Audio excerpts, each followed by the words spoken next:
Gloria al Señor. Aleluya. Bendito Dios para siempre. Santo, santo, santo es el Señor. Gloria a Dios. Dios le bendiga, amado hermano, simpatizantes del Evangelio, siervos del Señor.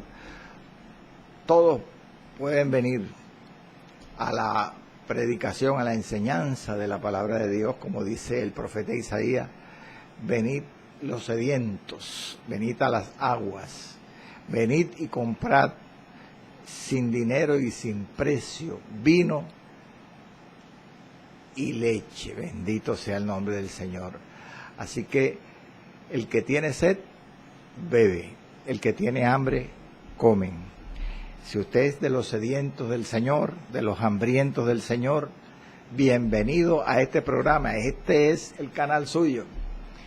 El justo por la fe vivirá, pues la esencia, el fundamento de este programa es la minuciosa y sana enseñanza y exposición de la palabra viva y eterna de nuestro Dios. Aleluya.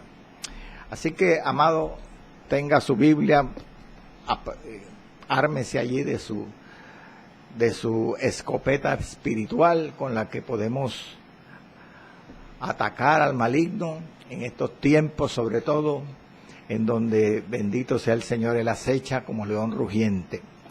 Gloria al Señor, y oremos para colocar el programa en las manos del Señor. Padre Santo y Padre bueno, gracias, oh Dios eterno, Señor, por tu grande misericordia, Padre. Si tú no fueras misericordioso, si tú no fueras el Dios de amor y benigno y longánime y paciente, fiel, Señor, estaríamos perdidos, porque el hombre es engañoso y es perverso. Señor, solamente tú lo conoces, Padre amado. Detén tu justicia, Señor, y prolonga tu misericordia en nuestra familia, en nuestra tierra, en nuestra ciudad, en nuestro país, Colombia, en las naciones, Señor. Y no vengas todavía, porque no estamos preparados suficientemente. Ayúdanos a instruirnos, edificarnos con esta palabra para obrar conforme a ella, para que podamos, Señor, recibir la bendición tuya, Padre amado. Y perdónanos, Señor, perdónanos, Padre, todas las falencias, todas las transgresiones y pecados que hemos cometido. En el nombre de Jesucristo pongo este programa en tus manos. Edifica la iglesia, Señor amado, por tu grande misericordia, y fortalece nuestra fe. En Cristo Jesús. Amén y amén. Gloria al Señor. Vamos a la palabra, mi hermano amado. El texto de la enseñanza de hoy se corre un poquito más adelante que en los programas anteriores. Hemos estado estudiando el capítulo 24 del libro de los Hechos desde hace 2 programas. Hoy es el tercero de esta secuencia instruccional y de edificación bíblica, llamada La defensa de Pablo ante el gobernador Félix. Las citas hoy, los versículos que vamos a leer, del verso 5 al 9. Dice la palabra del Señor: con la bendición del Padre, del Hijo y del Espíritu Santo de Dios. Aleluya. Porque hemos hallado, continúa hablando el abogado que acusa a Pablo, al apóstol Pablo, ante el gobernador Félix. Repito, porque hemos hallado que este hombre, señalando al apóstol Pablo, es una plaga y promotor de sediciones entre todos los judíos por todo el mundo, y cabecilla de la secta de los nazarenos.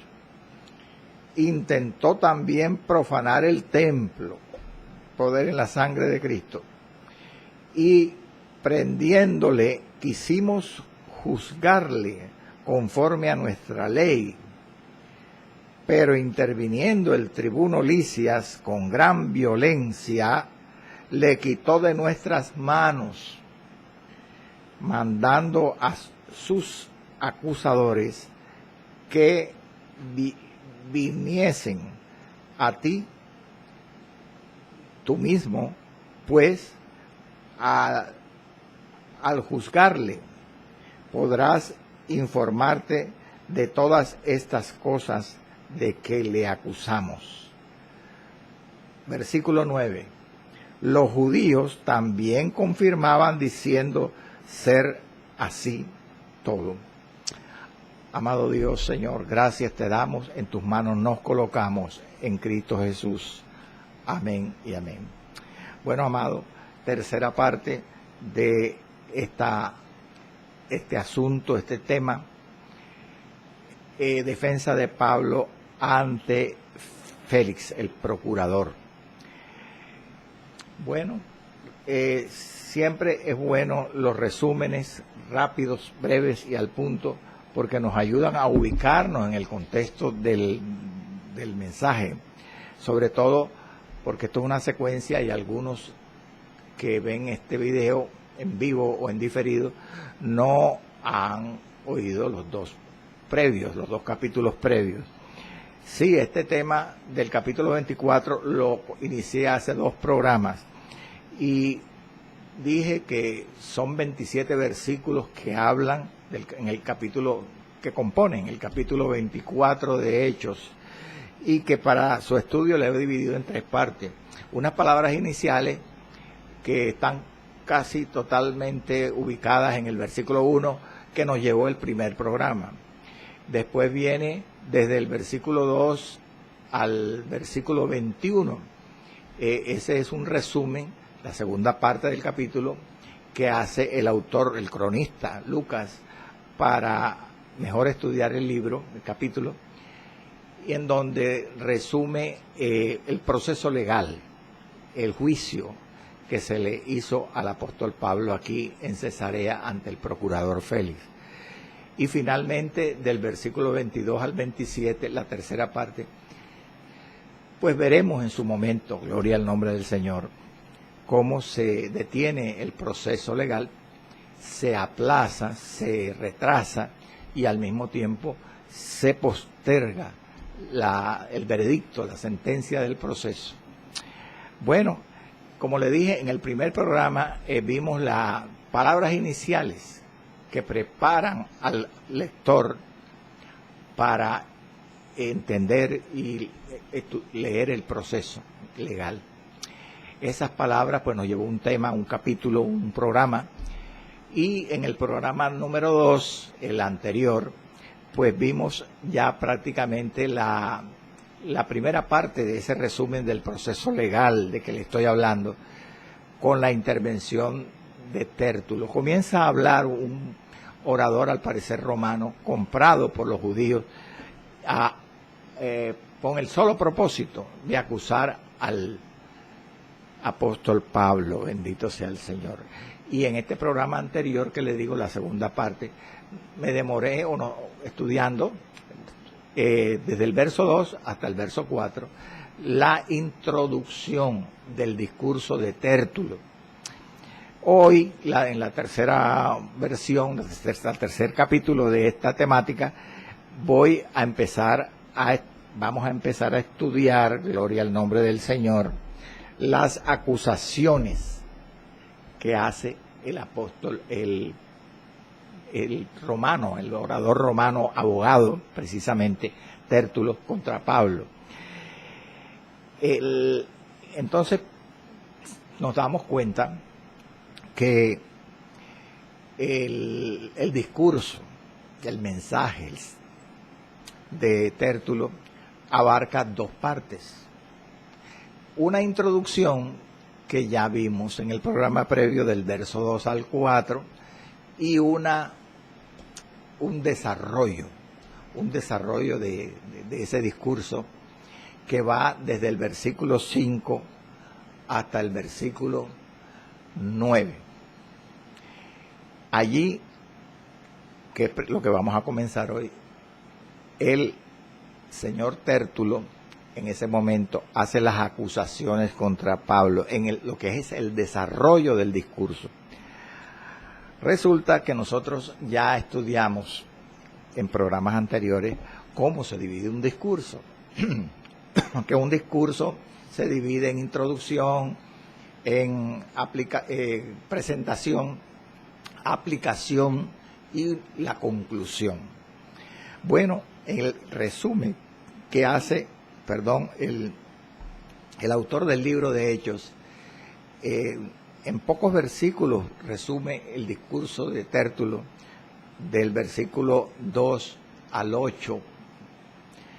En esos pocos versículos, él, a pesar de que hace el resumen de la intervención de este acusador, de este fiscal, en esos pocos versículos, amado hermano, amado escucha, están catalogadas, clasificadas las 4 partes de un discurso, de un sermón. Por ejemplo, desde el verso 5 puede ver su Biblia, y la primera parte del verso 6, allí vamos a estudiar hoy que Tértulo anuncia el tema del mensaje, del discurso. ¿Cuál es el tema? Pues obviamente las acusaciones, los cargos, los señalamientos que hace contra el apóstol. En los versos 5 y primera parte del 6. Después, en el final del verso 6, en el verso 7 y al comienzo del 8, el fiscal Tértulo, ¿cómo decirle? Prueba, confirma esas acusaciones, o sea, confirma el tema del discurso. Es lo que se llama la aplicación. ¿Cómo lo confirma? Aplicando las acusaciones a casos prácticos particulares de la vida del apóstol. Mientras que cuando él anuncia, como vamos a estudiar en el verso 5 y parte del 6, el tema, las acusaciones, prácticamente está presentando el discurso. Vamos a ver aquí la presentación y la aplicación del discurso. Pero la parte final del verso 8 es la finalización o conclusión del discurso. Bueno, ahora sí, arranquemos, amado hermano. Es importante notar cómo prácticamente cuáles son las acusaciones que hace Tértulo, cuáles son los señalamientos que hace contra el apóstol. Leamos el verso 5 y el comienzo del 6, que es la presentación del discurso. Porque hemos hallado que este hombre, señalando a Pablo, es una plaga y promotor de sediciones, dice otra versión bíblica, rebeliones. Incluso hay otra que habla de insurrecciones. Entre los judíos, promotor de sediciones, entre todos los judíos por todo el mundo, y cabecilla de la secta de los nazarenos. Comienzo del verso 6. Intentó también profanar el templo. Gloria al nombre del Señor para siempre. La pregunta, ¿verdad? ¿Cuáles son las acusaciones que en estos versículos y medio hace el fiscal delante del juez, el gobernador Félix, contra Pablo? Pues son tres acusaciones y muy serias. 3 cargos, bendito sea el Señor. El primero, sedición, promotor de sediciones entre todos los judíos, entre todo el mundo, en todo el mundo. Es decir, lo acusa de sedicioso, de rebelde, de insurrecto. Segunda acusación está al final del verso 5. Dice que lo tilda de cabecilla de la secta de los nazarenos. Es decir, que lo está acusando del delito de herejía o sectarismo. También se habla que la herejía es el sectarismo. Ya vamos a ver con detalle estos asuntos. Y el tercer señalamiento está al comienzo del verso 6. Dice, intentó también profanar el templo. ¿Cuál es el nombre de la acusación allí? Del delito, el pecado de que se le acusa. Profanación o sacrilegio. Algunas versiones hablan de sacrilegio. 3 acusaciones graves, gravísimas, amado, gravísimas.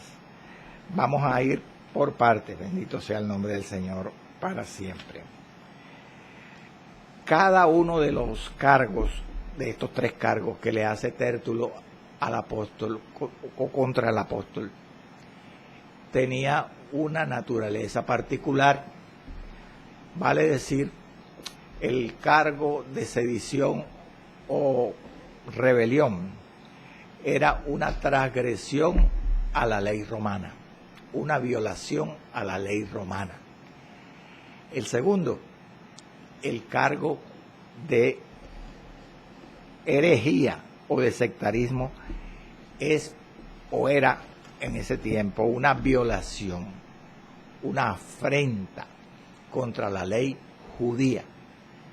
Y la tercera acusación, que de profanación o sacrilegio, de intentar profanar el templo, era básicamente una transgresión a la ley judía, pero específicamente era una violación a la ley de Dios, a la ley misma de Dios. Entonces, vamos a ir viendo las cosas y esto es muy instructivo, muy edificante. Antes de empezar a particularizar cada una de estas acusaciones que nos enriquecen, bendito sea el nombre de Jesús, en nuestro conocimiento de Dios y en nuestra fe, debemos notar en el versículo 5 al comienzo que antes de hacer las 3 acusaciones, Tértulo dice, porque hemos hallado, mire la Biblia, hemos hallado que este hombre es una plaga. Después que afirma esto es cuando empieza a mencionar las 3 acusaciones. Pero esto merece una explicación. Algunos intérpretes bíblicos consideran estas palabras iniciales del verso 5 como otra acusación del, bendito sea el Señor, del fiscal contra el apóstol. Pero en realidad, ¿y por qué? Se preguntará usted, ¿por qué es una acusación? Bueno, consideran algunos que es una acusación porque se basa esa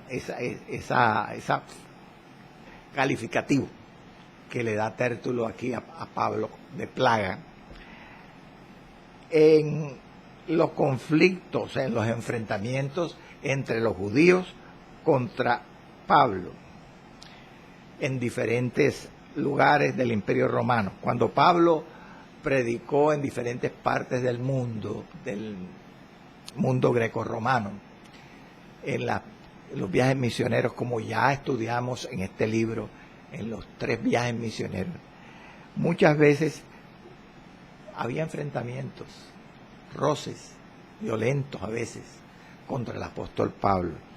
Ahora Tértulo habla de que Pablo es una plaga a Félix y se basa en eso, en los conflictos que en diferentes lugares del mundo greco-romano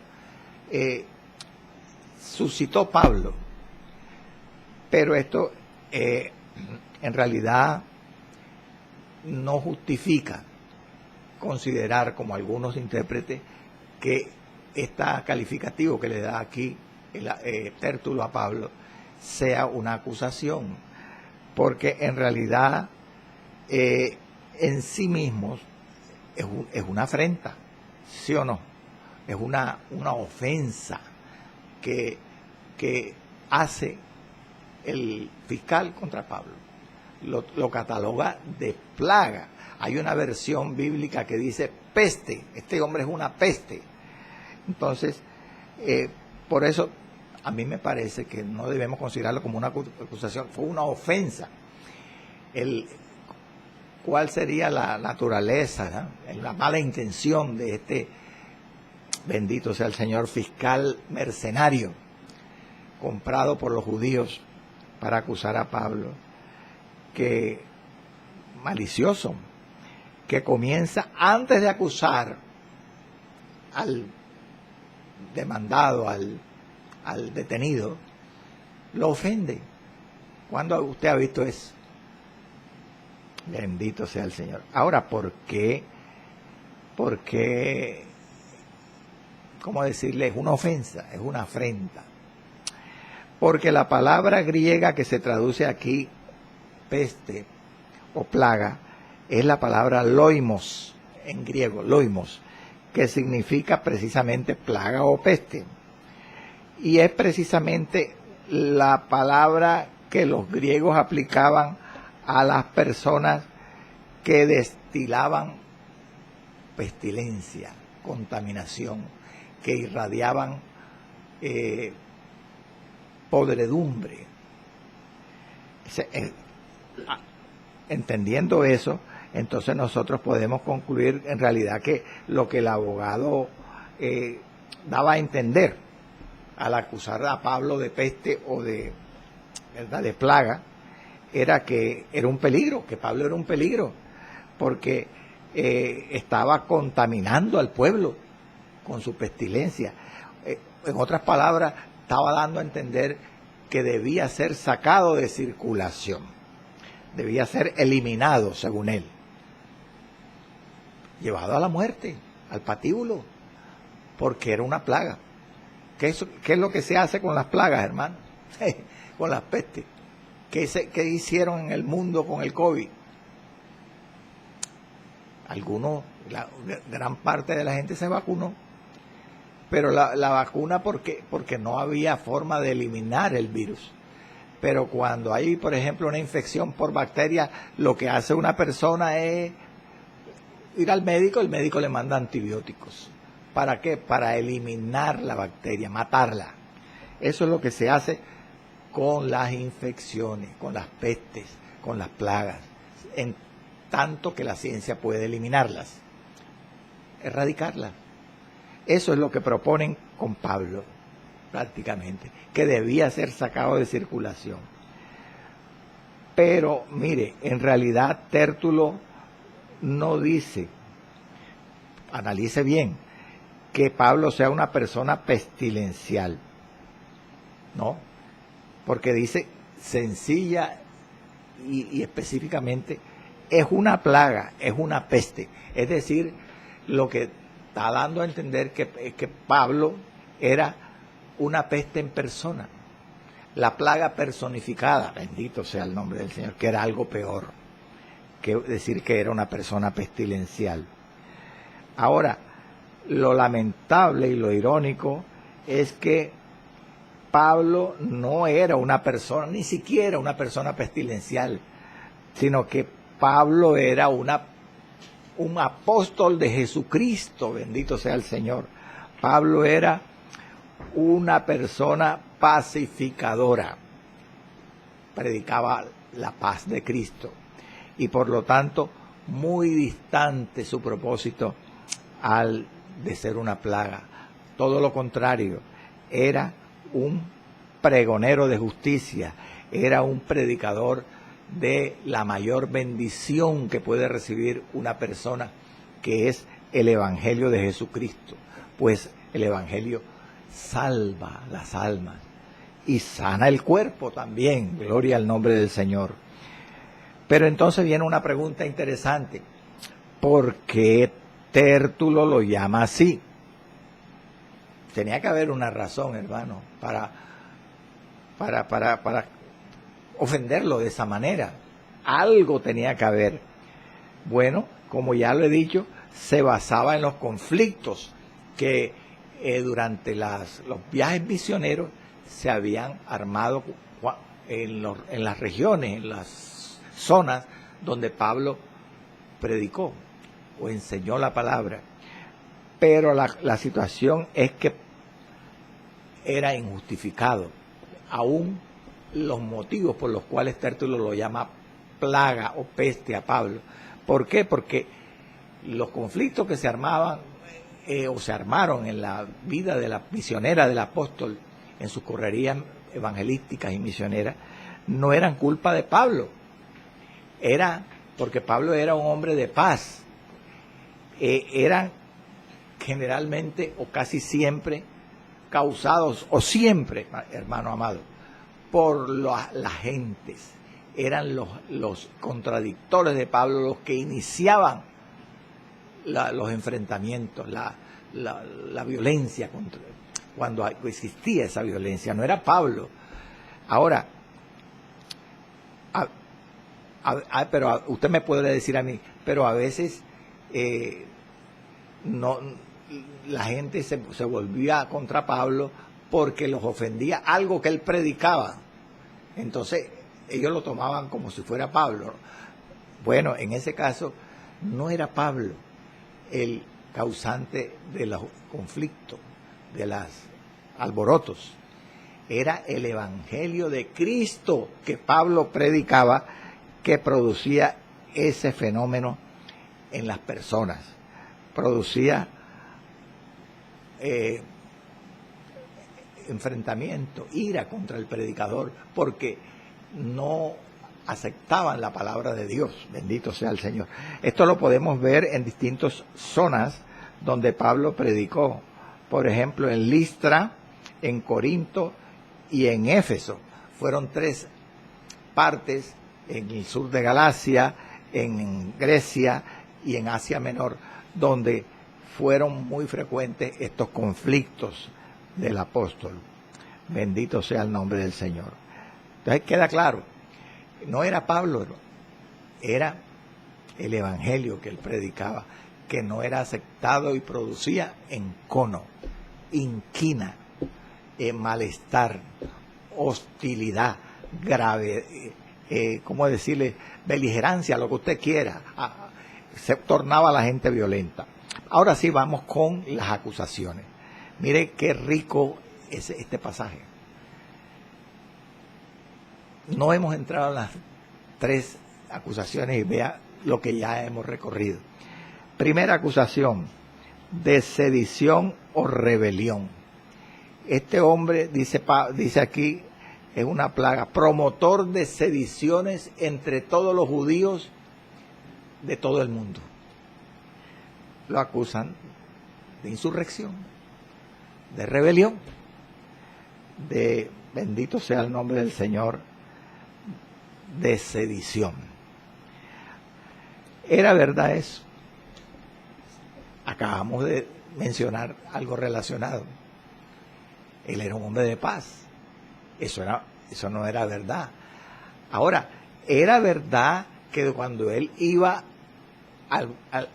algunas veces se armaban unos zaperocos, unos enfrentamientos, unas confrontaciones, unos alborotos. Pero no era, como he dicho, a causa de él, sino a causa de la maldad y del pecado de los que iniciaban la persecución contra él, o a causa del evangelio que él predicaba, que no era recibido por la gente, por los pecadores. Aunque algunos lo recibían con amor y arrepentimiento y se convertían de corazón a Cristo, gloria al Señor. Entonces, este hombre es promotor, dice Tértulo, ante Félix, el juez, de sedición entre todos los judíos por todo el mundo. Mire, al tratarse esta primera acusación de una violación de la ley romana, según muchos intérpretes, esta primera acusación era la más grave de todas. Era la más grave de todas, principalmente porque ningún oficial romano, ¿verdad?, quería ser culpable ante el imperio romano, ante el emperador, de permitir actividades ilegales, como los desórdenes o las afrentas contra la paz romana. Nadie, porque ese era el objetivo número uno de la política romana, preservar la paz en todo el imperio. Por lo tanto, cuando, imagínese usted, píntese el cuadro, cuando Tértulo llama a Pablo promotor de sediciones entre todos los judíos por todo el mundo.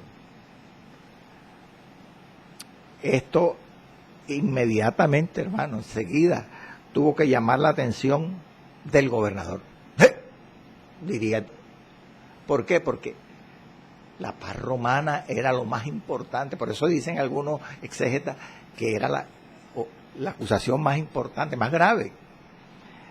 Entonces, claro, desde luego, si usted es detallista, dirá, hermano, pero promotor de sediciones entre todos, mire esa palabra, todos los judíos, y otra vez se repite, por todo el mundo. ¿Eso no le parece a usted como una cosa que no era verdad? Porque Pablo no predicó en todo el mundo.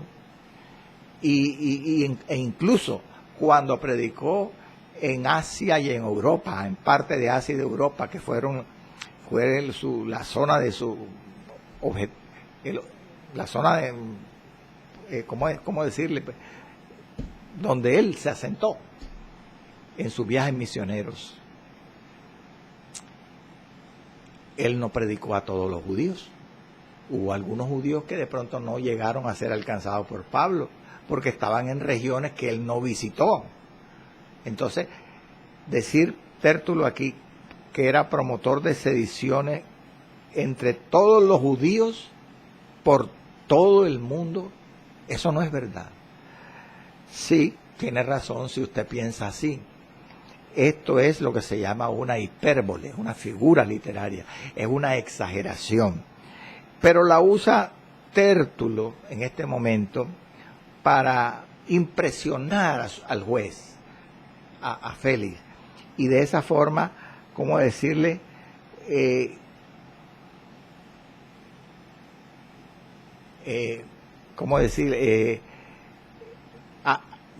Hacer que Félix, el juez, viera como más grave las sediciones de que acusaba a Pablo, las rebeliones. ¿Por qué? Porque afectaba a todo el mundo, todos los judíos en todo el mundo. Pero esto era una exageración. Lucas lo menciona en este resumen porque seguramente fue literal. Seguramente Tértulo dijo eso al pie de la letra, textual. Pero tenía un propósito y era el que yo le digo: crear en el juez un sentido de gravedad del pecado de que le acusaba a Pablo.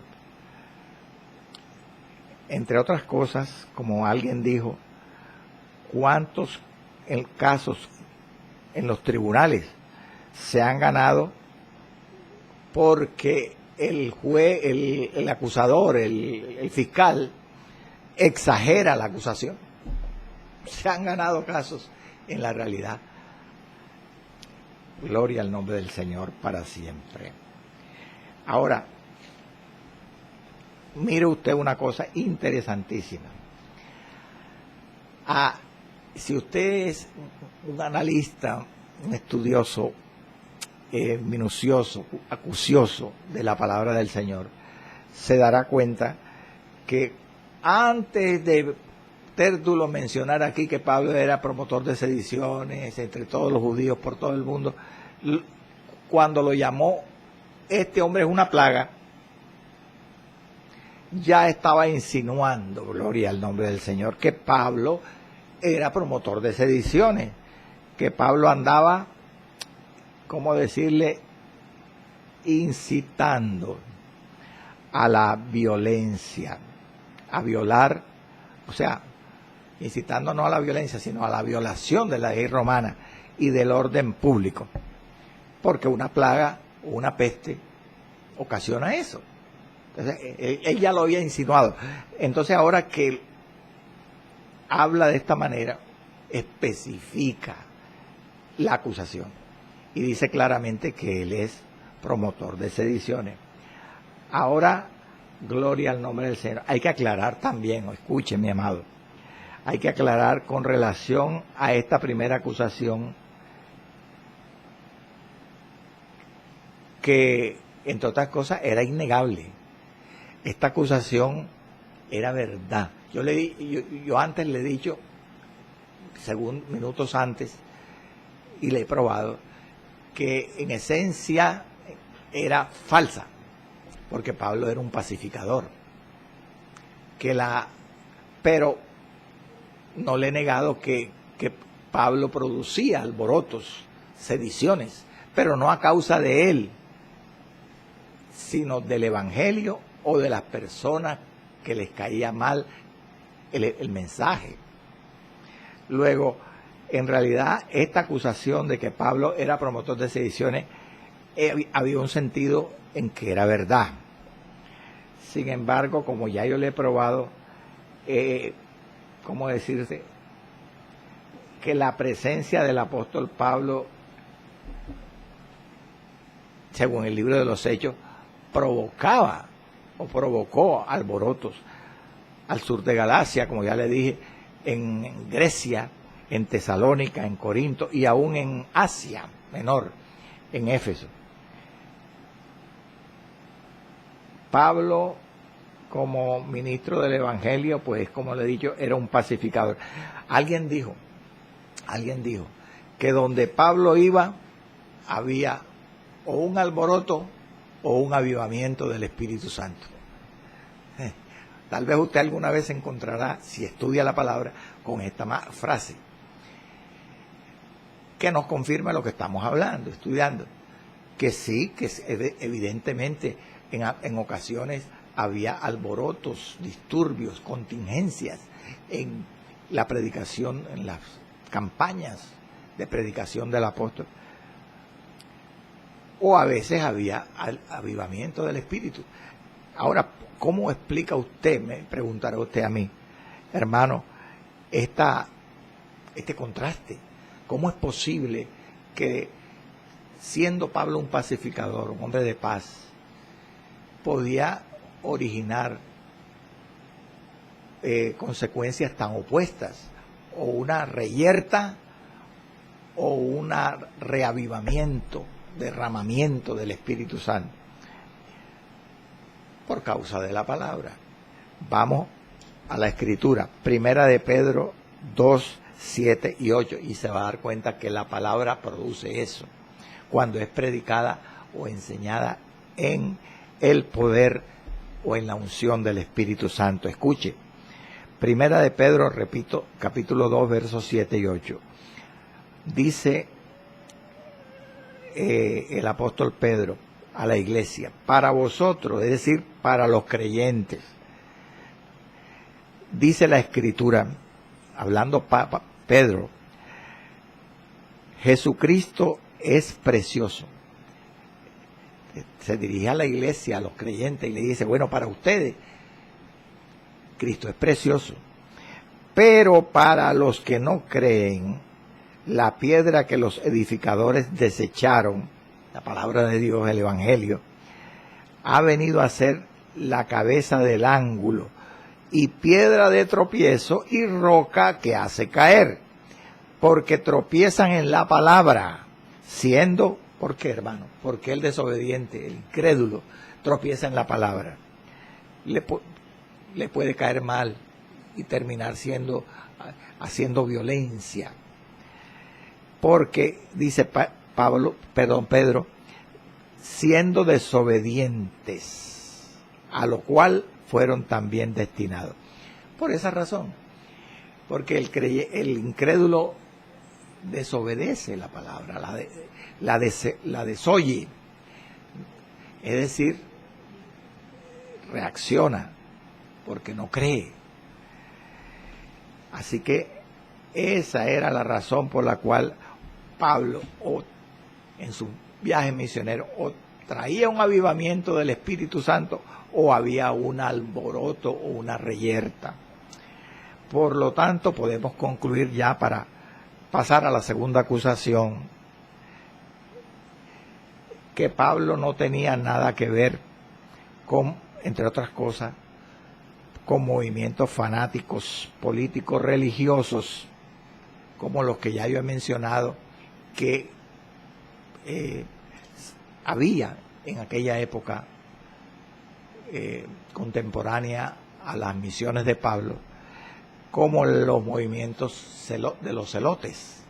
Pablo nunca perteneció a un movimiento de estos, porque los celotes, entre otras cosas, eran judíos, como Pablo era judío, pero que operaban en distintos lugares de la dispersión entre los judíos de fuera de Palestina, como en Palestina. Y su objetivo principal era libertar a Israel de la bota romana, del dominio del Imperio Romano, aunque tuvieran que usar la violencia, y de hecho la usaban. Los celotes cargaban, sobre todo los llamados sicarios, una daga en la sotana, adentro de la sotana, y aquel que fuera judío o no fuera judío, que, ¿cómo decirle?, que gustara y hablara bien y ayudara a los romanos y a la forma de gobernar del imperio, lo degollaban, mi hermano, lo mataban. Estos eran unos judíos religiosos, políticos, fanáticos, llamados celotes. Precisamente Cristo llamó a un celote,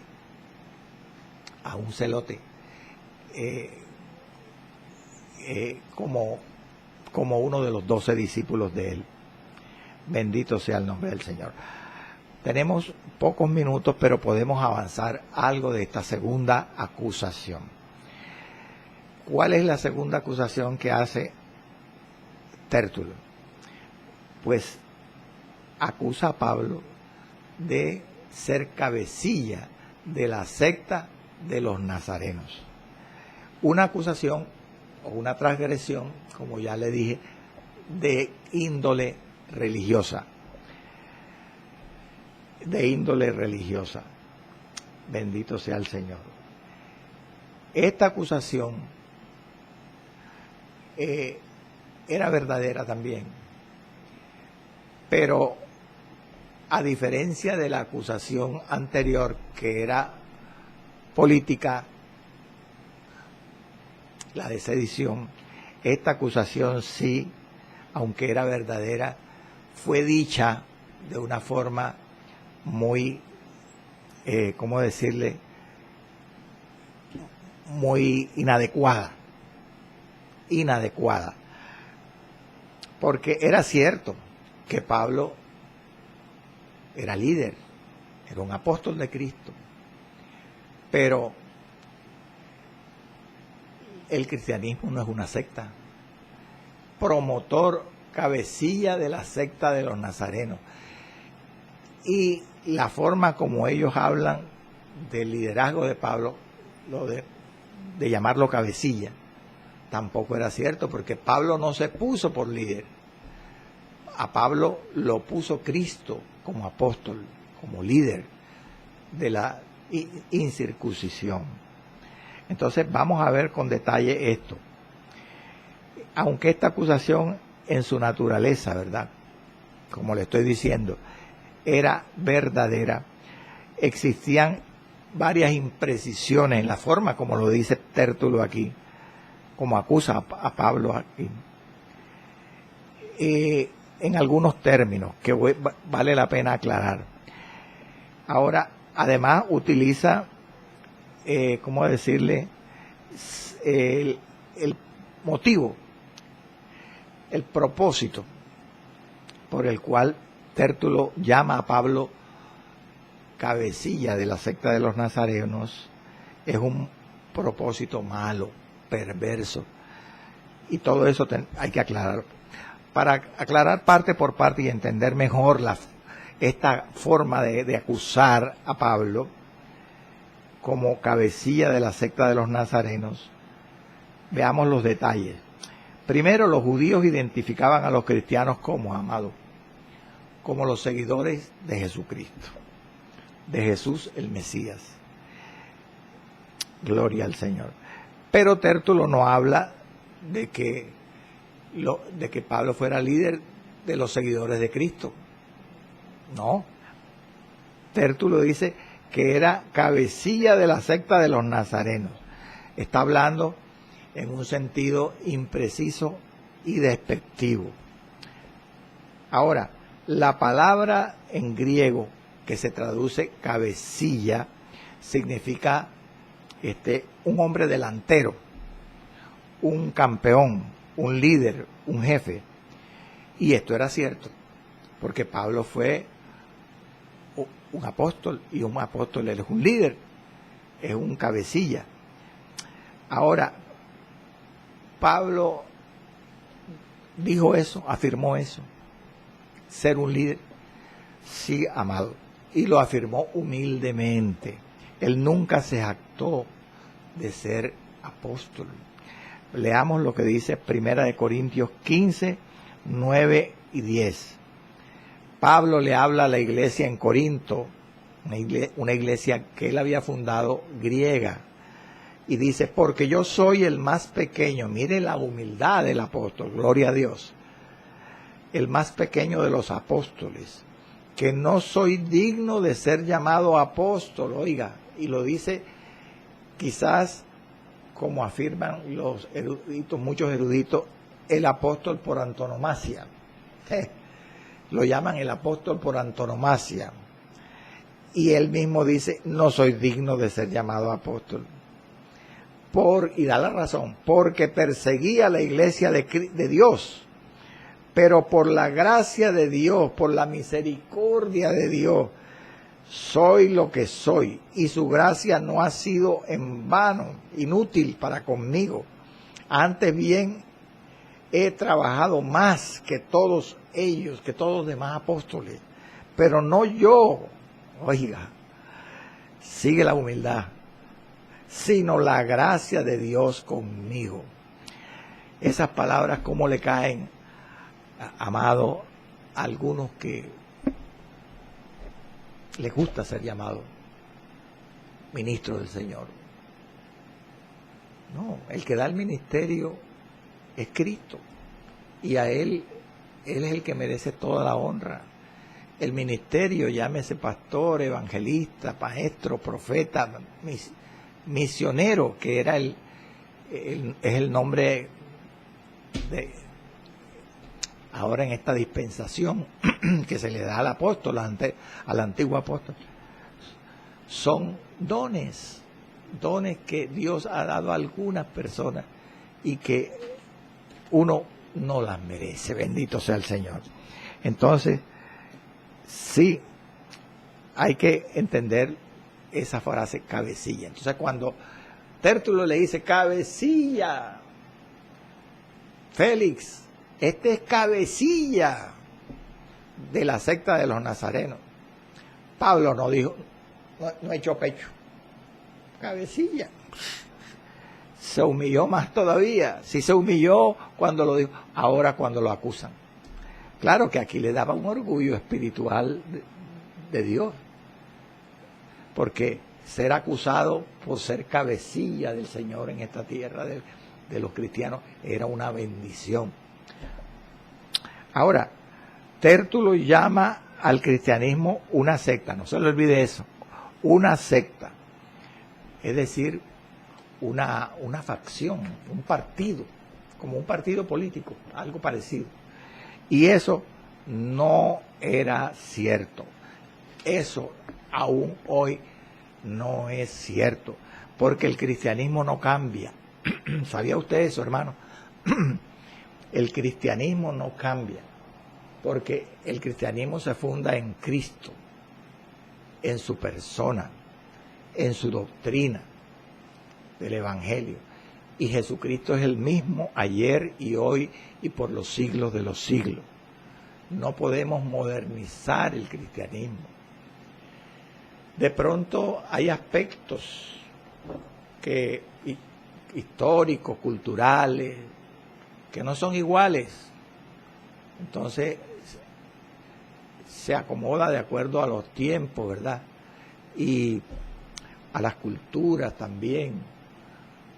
Pero en esencia, el cristianismo, la vida cristiana, no cambia, hermano. Por eso, no. Ahora, lo llaman aquí secta. ¿Por qué no era una secta? Porque el cristianismo no es una secta. Bueno, la palabra traducida secta aquí, en este versículo 5,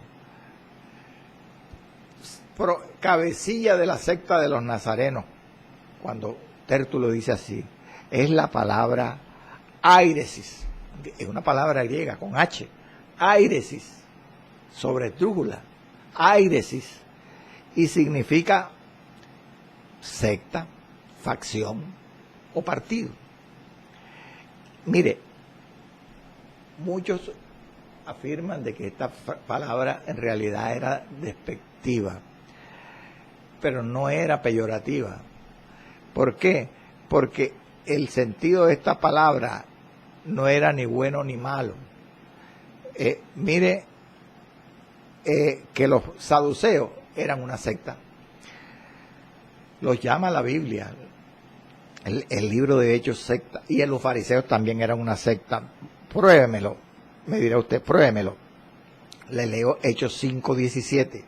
Entonces, levantándose el sumo sacerdote y todos los que estaban con él, esto es la secta de los saduceos, se llenaron de celos y persiguieron a los apóstoles y los metieron en la cárcel. Pero fíjese que allí nos demuestra que la Biblia llama, en el Nuevo Testamento, secta a los saduceos. ¿Y los fariseos dónde? Bueno, Hechos 15:5, leamos.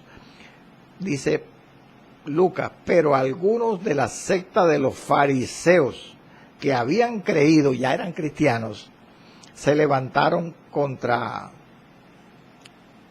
los discípulos de la gentilidad, de los gentiles, hechos por Pablo, y les dijeron, es necesario que se circunciden y que guarden la ley de Moisés para que fueran salvos.